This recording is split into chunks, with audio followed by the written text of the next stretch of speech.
Assalamualaikum warahmatullahi wabarakatuh. Bertemu lagi bersama Ferry Amsari.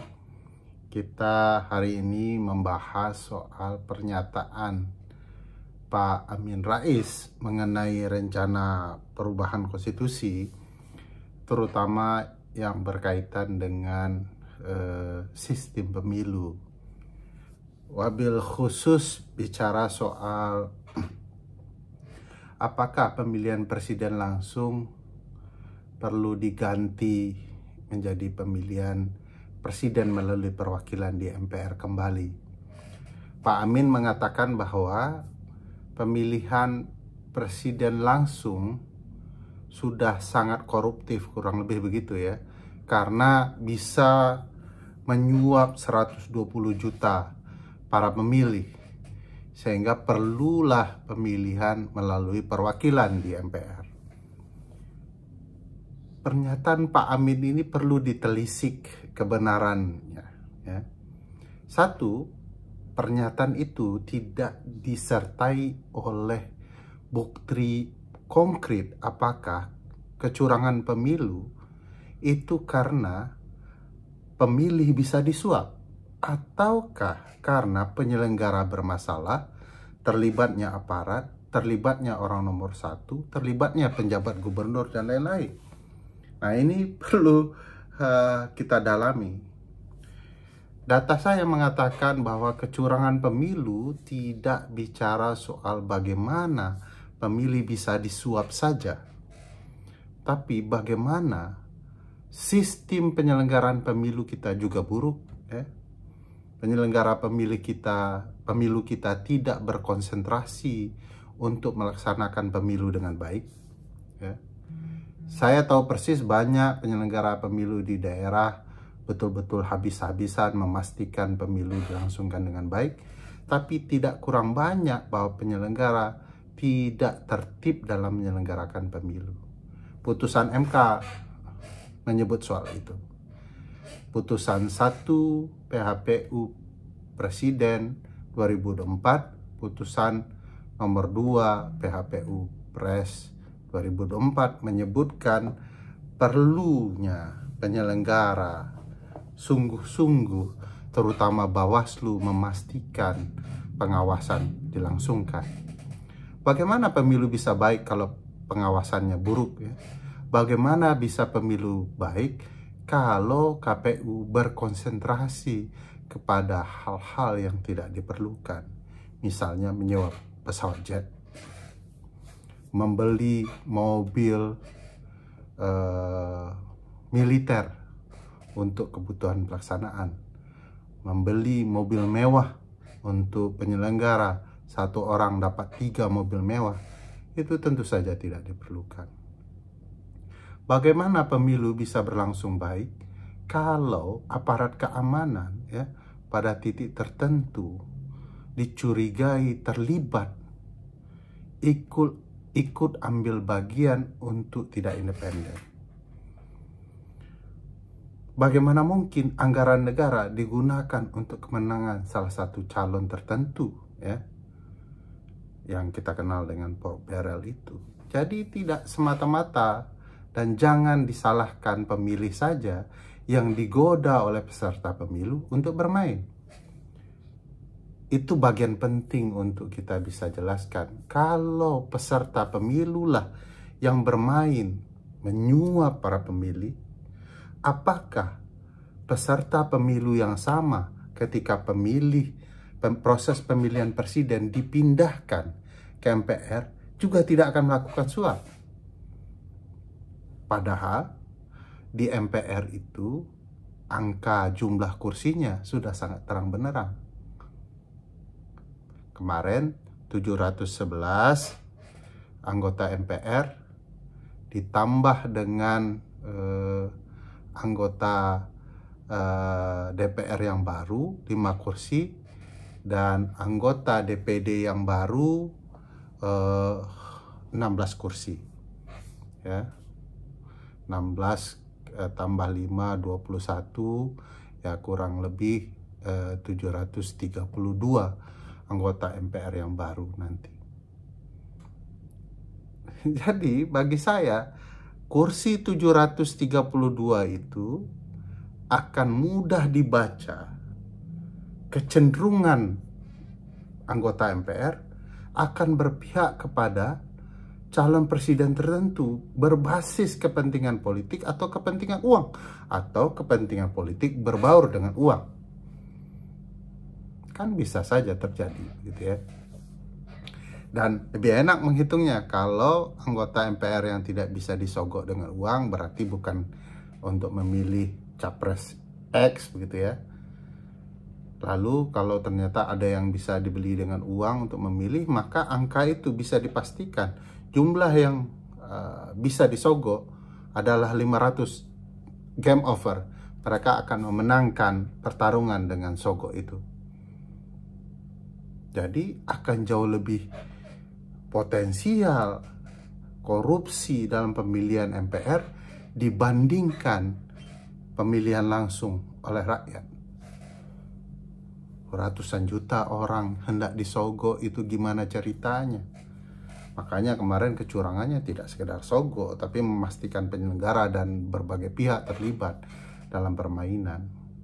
Uang negara dipakai dan segala macam. Jadi tidak mungkin pernyataan Pak Amin Rais itu bisa dibenarkan kalau bicara potensial dikorupsi. Karena MPR jauh lebih potensial dan politik untuk mempermainkan keadaan bisa ditentukan di sana. Saya agak khawatir ya, ini bagian ya menindaklanjuti pernyataan salah satu calon presiden bahwa demokrasi kita itu tiring, melelahkan, messy, kacau gitu, dan costly, berbiaya tinggi.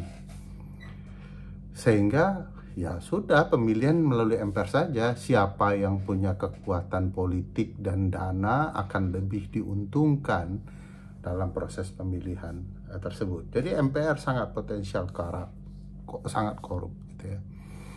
Jadi bagi saya tidak beralasan, tidak ada juga datanya Pak Amin Rais, padahal menurut pasal 37 Undang-Undang Dasar, kalau ada usulan, ya kemudian harus ada kajian.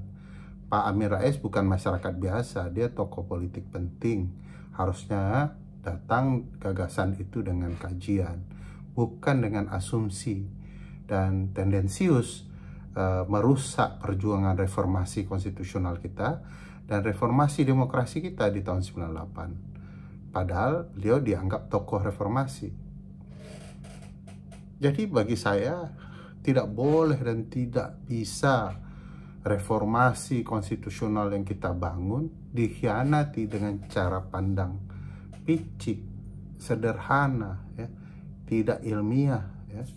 Dan bagi saya cita-cita reformasi jangan dikhianati karena Anda para politisi tidak punya kapabilitas dan kapasitas yang mumpuni memperjuangkan demokrasi konstitusional kita secara baik.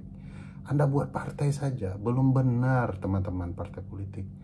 Banyak kelemahan partai yang Anda perlihatkan. Berpartai seperti perusahaan keluarga.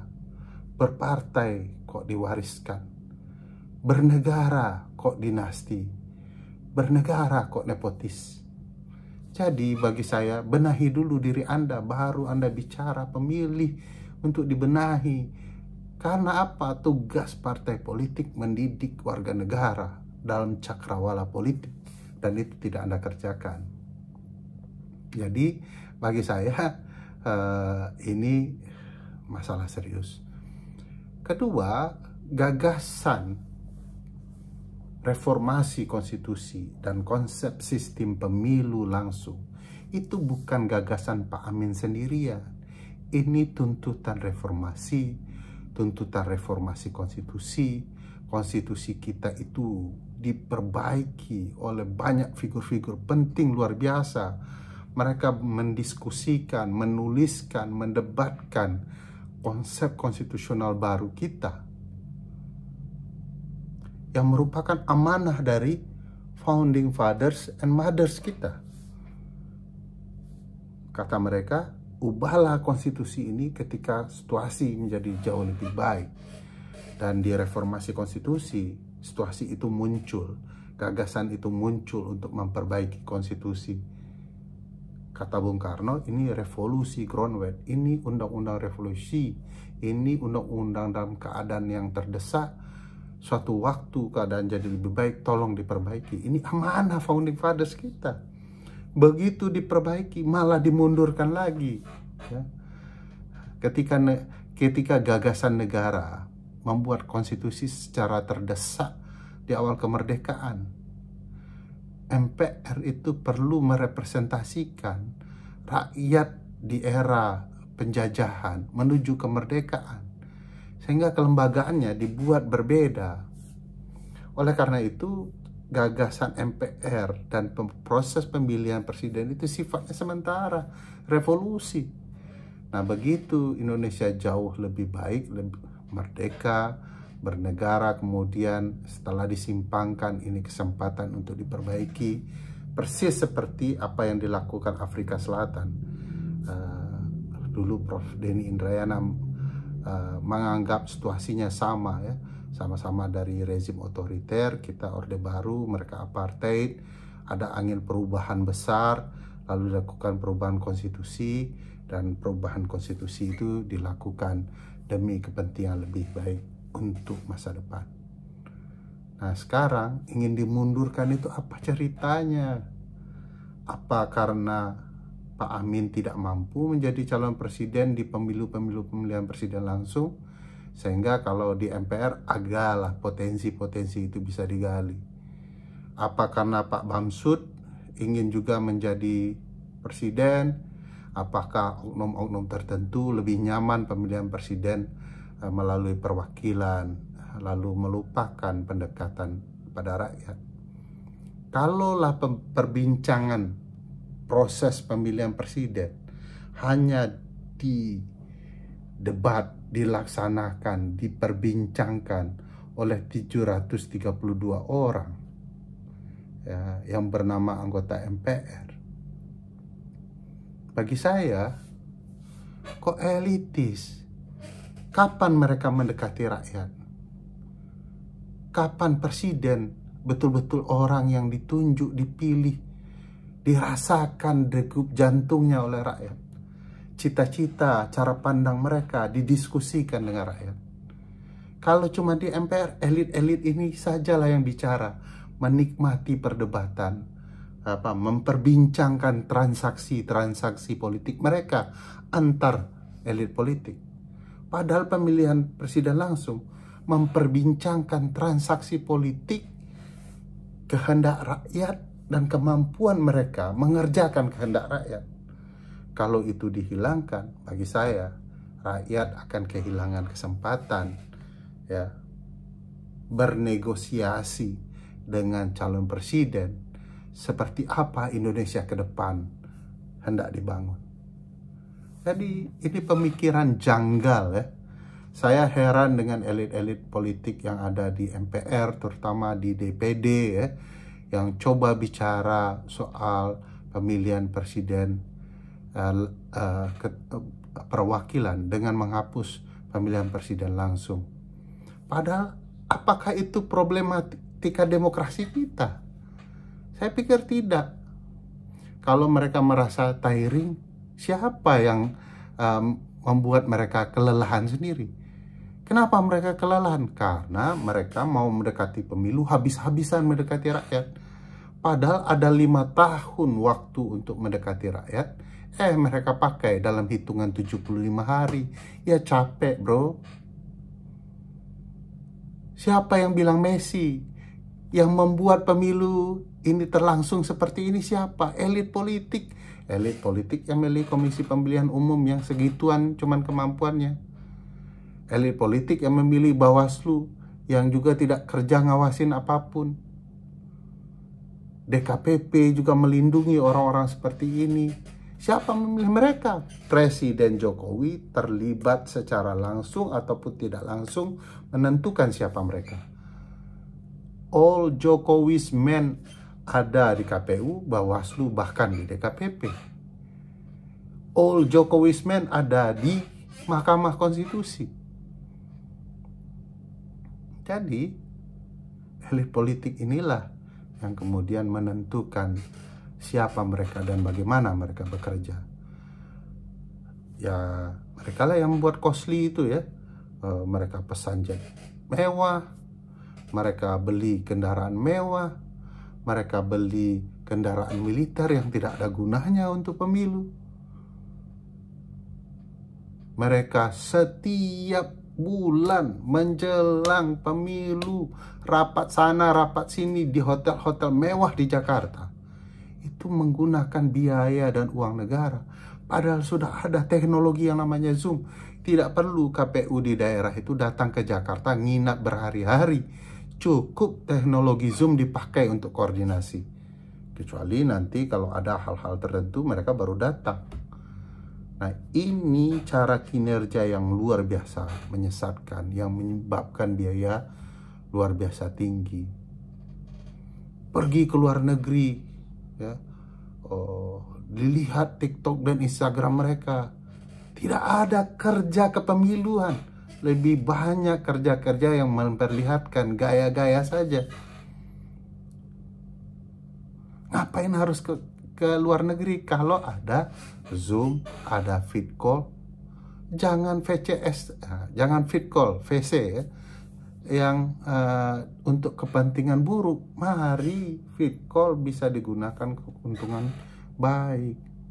Jadi bagi saya, sudahlah, ini Messi, Costly ya karena Anda juga, Anda yang tidak mau pertandingan itu dibuat fair, lalu Anda rugi, Anda kemudian mau merancang yang sesuka-suka kehendak Anda.